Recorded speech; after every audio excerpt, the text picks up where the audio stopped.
açığı var. Ama fazla bildiği şey var.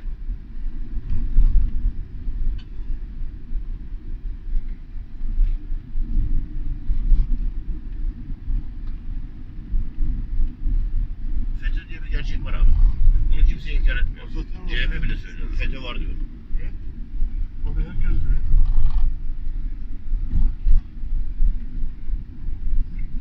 Hepsine yanına yardım ettiği, desteklemediler.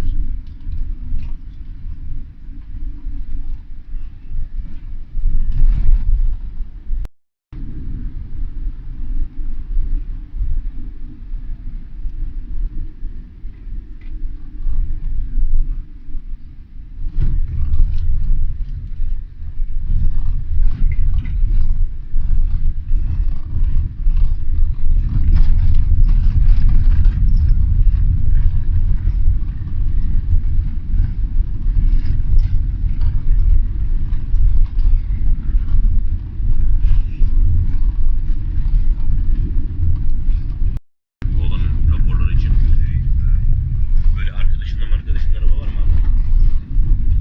Ama çok da lazım işte. Parasını verebiliriz abi. Bize öyle verebilirler. Dükkana yemek taşıyor, şey taşıyor.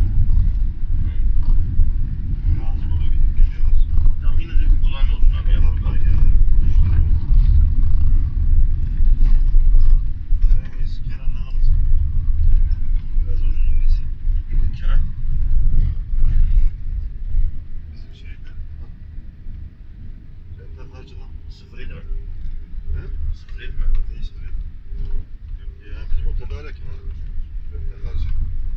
Onunla benim hiç muhabbetim yok abi. Soralım bakayım. Ne yapsın? En ucuz nasıl?